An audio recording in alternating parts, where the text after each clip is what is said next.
Bonsoir et bienvenue pour cette première fois pour l'histoire du soir de papa. On va commencer avec une histoire du père Castor, les 3 grains de riz. Alors c'est écrit par, que je me souvienne, c'est une histoire d'Agnès Bertrand Martha et Virginie Sanchez dans la série donc Le père Castor. Ce matin, petite sœur Lie a mis sur son dos un sac de toile brune. Dans ce sac se tiennent bien serrés tous les grains de riz que ses parents ont récoltés précieusement dans la plaine à côté du grand fleuve. Et petite sœur Lie est partie en courant pour vendre ce riz au marché. Petite sœur Lie court, mais soudain, un canard sauvage se pose devant elle. Petite sœur Lie, donne-moi du riz. Moi, avec le riz, j'efface les ennuis. Petite sœur Lie ne doit pas gaspiller ce riz. Elle doit le vendre car ses parents ont besoin d'argent. Mais elle trouve extraordinaire qu'un canard soit capable de tant de bon. Alors elle ouvre doucement le sac de toile brune et c'est avec plaisir qu'elle offre une poignée de riz à un canard si gentil. Et le canard s'envole en lui disant merci. À l'entrée de la forêt de bambou, petite sœur Lie court toujours, quand soudain un panda se présente devant elle. Petite sœur Lie, donne-moi du riz. Moi, avec le riz, je combats les méchants. Petite sœur Lie trouve formidable qu'un panda soit capable de tant de courage. Alors, elle ouvre une nouvelle fois le sac de toile. Et c'est avec joie qu'elle offre une petite poignée de riz à un panda si courageux. Et le panda se sauve en lui disant merci. Petite sœur Lie court au milieu des bambous quand un singe l'interpelle. Petite sœur Lie, donne-moi du riz. Moi, avec le riz, je fabrique des trésors. Petite sœur Lie trouve incroyable qu'un singe soit si doué. Alors elle ouvre une nouvelle fois le sac de toile. Et c'est avec admiration qu'elle offre une petite poignée de riz à un singe aussi adroit. Et le singe se sauve en lui disant merci. Mais quand petite sœur Lie traverse le pont, le dragon du fleuve bondit en rugissant.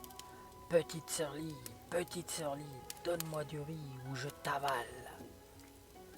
Petite sœur Lie a tellement peur du dragon qu'elle lui jette une énorme poignée de riz pour qu'il la laisse tranquille. Mais le dragon ne dit pas merci. Vraiment pas du tout. Au contraire, il se fâche de plus belle et il rugit. Petite sœur Lie, tu te moques de moi.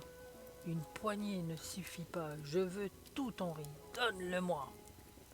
Ah non, répondit petite sœur Lie, tu exagères. Ce riz, je dois le vendre au marché. Et petite sœur Lie court de l'autre côté du bout. Le dragon est furieux. Il se dresse pour cracher sa colère contre petite sœur Lie. Il lance des serpents de flammes qui transforment le ciel en brasier. Il avale l'eau du fleuve et la recrache pour noyer petite sœur Lie. L'eau du fleuve monte aux pieds de petite sœur Lie, à ses mollets, à sa taille. Petite sœur Lie est secouée par le courant. Elle essaie de nager. Elle lutte pour ne pas se noyer. Mais hélas, son sac se déchire et les grains de riz sont emportés par l'eau avec furie. Petite sœur Lie s'agrippe à une branche de bambou. Petite sœur Lie a froid. Petite sœur Lie a peur. Petite sœur Lie a tout perdu. Enfin, c'est ce qu'elle croit. Mais le canard sauvage passe au-dessus d'elle. Petite sœur Lie, pour toi j'ai gardé un grain de riz. Et il crache dans l'eau en chantant. Petit grain de riz efface les ennuis de petite sœur Lie. Au contact de l'eau, le grain de riz grossit. Il se transforme en bateau de nacre. Vite, petite Sirly, monte dedans. Hélas, petite Sirly ne sait pas naviguer. Elle va droit vers le dragon, qui la regarde arriver, prêt à la croquer. Petite Sirly a froid, petite Sirly a peur, petite Sirly va mourir. Enfin, c'est ce qu'elle croit. Mais le pendant surgit à travers les branches de bambou. Petite Sirly, pour toi j'ai gardé un grain de riz. Vite, il le lance dans la gueule du dragon en chantant. Petit grain de riz, sauve petite Sirly du méchant dragon. Aussitôt le grain de riz devient long et piquant. Il se transforme en une immense épine qui fonce comme une flèche et vient se planter dans la gorge du monstre. Et voilà le dragon qui bâille et s'endort. Il se couche au fond du fleuve et toute l'eau le suit et rentre dans son lit. Petite Sirly accroche le bateau au ponton et elle court chez elle pour voir si ses parents n'ont pas été emportés par l'eau du fleuve.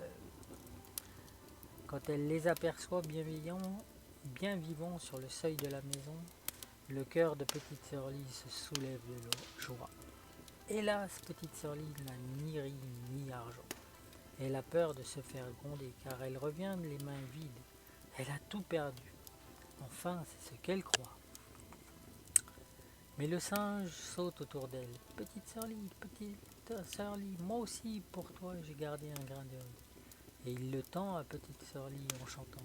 Petit grain de riz, transforme-toi en trésor pour petite Sirly. À peine le grain de riz est-il dans les mains de petite Sirly qu'il devient d'un bleu profond et se met à briller. Et il se transforme en un énorme saphir. Alors petite Sirly court offrir cette perle précieuse à ses parents et se jeter dans leurs bras. Quelle joie pour les parents de petite Sirly de retrouver leur fille. Mais aujourd'hui encore, ils n'ont pas vraiment compris comment petite Sirly a pu leur rapporter un tel trésor à la place d'un sac de riz. Ni comment un canard sauvage, un panda et un singe sont devenus ce jour-là ses amis pour la vie. Voilà, c'était une histoire. L'histoire des 3 grains de riz du père Castor. Ciao bye, merci à vous.